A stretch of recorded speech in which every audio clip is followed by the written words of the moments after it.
केरल का वाकया आपने सुना है? हमारे शेख ने कहा कि वेद पढ़िए, लेकिन आदमी भी कम है, इसलिए एक दो हिस्टोरी बता देता हूँ। केरल में हुआ ये था, तारावणकोर में, अभी केरल का वो हिस्सा बन गया है, वहां पर एक ऐसी सरकार, ऐसी हुकूमत लोगों की हुई, उन्होंने कानून नाफिज कर दिया। और अगर कोई दलित उलित है इर्द गिर्द में, वो सुने, उनके फेवर में है। निचली जाति औरत जो है बड़ी जाति लोगों के सामने आए, बड़े लोगों के सामने आए। मसलन ये टोला वाला थोड़ा अमीर है और कोई टोला वाला गरीब है, वहां की औरतें अगर आए इस टोले के लोगों के सामने, वो अपनी छाती खोल कर आए, शर्मगा खोल कर आए। कितनी शर्मनाक कानून था। शर्मनाक कानून नहीं तो और क्या है। हिंदुस्तान की तारीख बता रहा हूं, 1729 की। तारावणकोर और एक टैक्स दे दिया गया। टैक्स का नाम क्या था? मोलाकारम टैक्स। नेटिव लाइफ इन तारावणकोर में ये वाकया, ये टैक्स लिखा हुआ है, ये टैक्स लिखा हुआ है। नेट में सर्च कीजिए, किसी से पूछिए मोलाकारम टैक्स क्या होता है। ब्रेस्ट टैक्स, छाती टैक्स। सीना खोल कर आएंगे, ऐलान कर दिया, जो भी नीची जात की औरत होगी बड़े जाति लोगों के सामने आएंगे, बड़े लोगों के सामने आएंगे, छाती खोल कर आएंगे,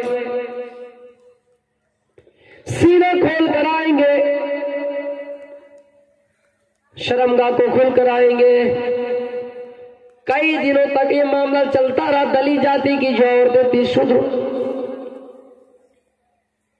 नीची जाति की औरत जो थी, वो अपनी छाती को खोल कर आया करती थी। मेरे प्यारे साथियों, कई दिनों तक ये मामला चलता रहा, जारी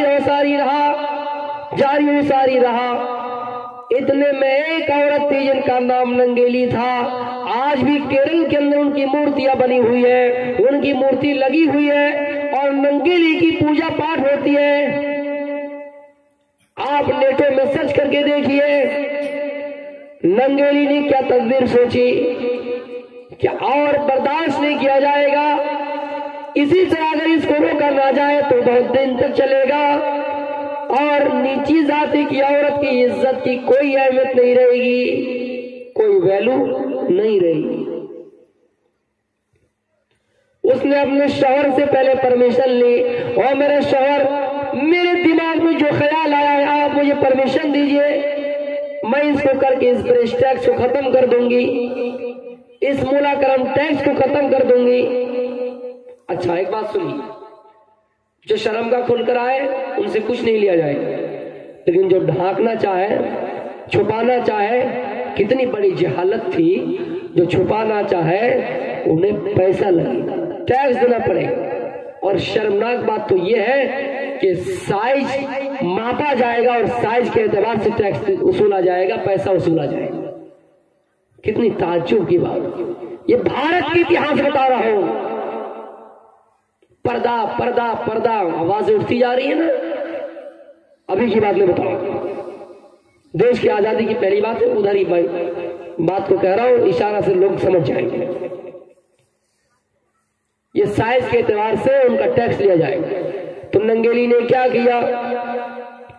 नंगेली नाम की औरत ने कहा कि मैं छाती को ढांप कर रहूंगी। छाती को ढांपना शुरू किया। टैक्स अधिकारी उनके घर आए, पुलिस उनके घर आए और कहा कि नंगेली कहाँ है? नंगेली बाहर आई। कहा मैं यहाँ हूँ। कहा मैं सुना हो कि तुम कानून का उल्लंघन कर रही हो, तो लाओ टैक्स लाओ, टैक्स लाओ। सरकारी दफ्तर से नोटिस आया है कि तुम्हें टैक्स देना पड़ेगा।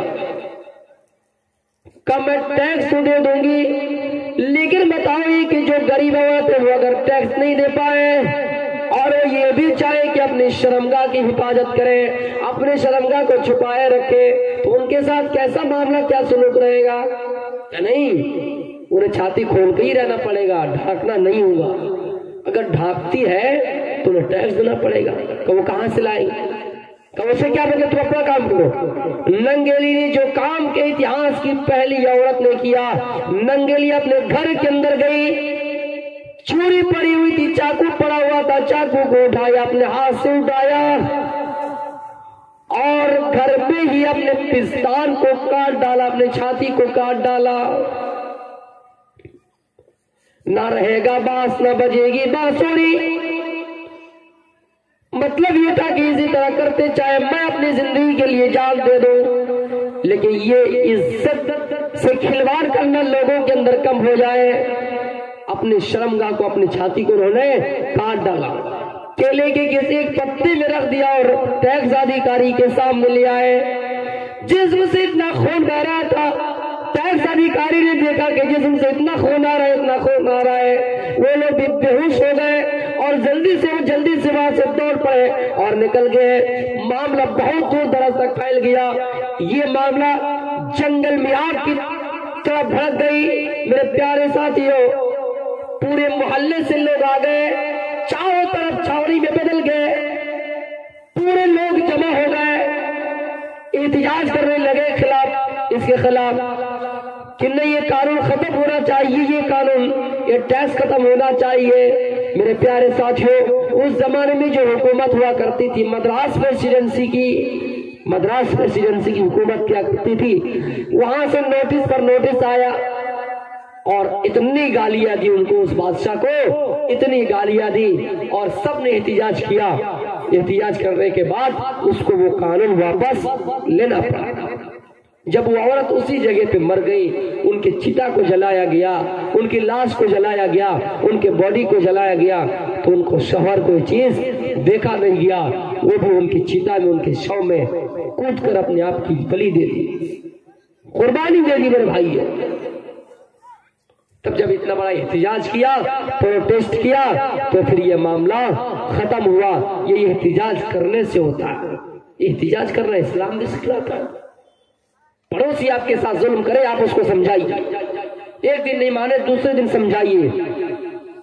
मोहल्ले के जो जिम्मेदार है उनसे कहिए, नहीं मानता है फिर और आगे बढ़ाइए, नहीं मानता तो आप एहतिजाज करने के लिए अपना सामान लेकर सड़कों पर उतर जाइए।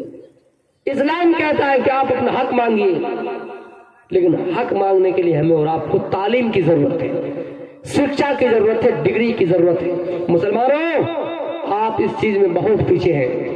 आपसे खास अपील है, पूरे हिंदुस्तान के हिंदू, मुस्लिम, सिख, ईसाई सबसे मेरी अपील है कि तालीम को अपनाइए। तालीम से क्यों हम और आप को से दूर हो रहे हैं?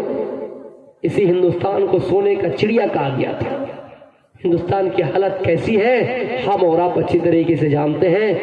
वक्त और ज्यादा नहीं लूंगा, इसलिए मेरे भाइयों, हमें और आपको जरूरी है कि हम इन चीजों पर ध्यान दें।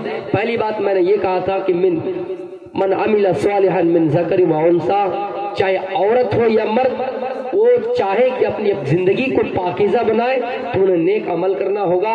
और नेक अमल से मुराद ये है कि नमाज में हम आगे रहें, रोज़ा में हम आगे रहें, बीवी की खिदमत में आगे रहें, बच्चों की तरबियत में आगे रहें, तालीम में आगे रहें। यही चंद नसीहत आपसे थी मेरे प्यारे साथियों। दूध वगैरह मैं नहीं पढ़ा, आदमी भी नहीं है, इसलिए फिर इंशाअल्लाह कभी आएंगे तो इसका ख्याल रखेंगे।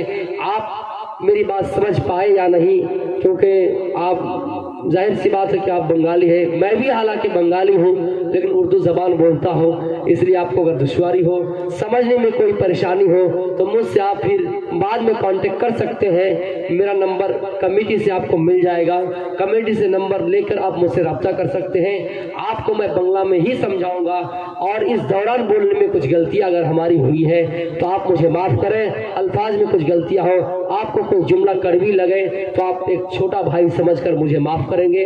वमा अलैना इल्लल बलागुल मुबीन व आखिरु दअवाना अल्हम्दुलिल्लाहि रब्बिल आलमीन। अस्सलामु अलैकुम व रहमतुल्लाहि व बरकातुहू।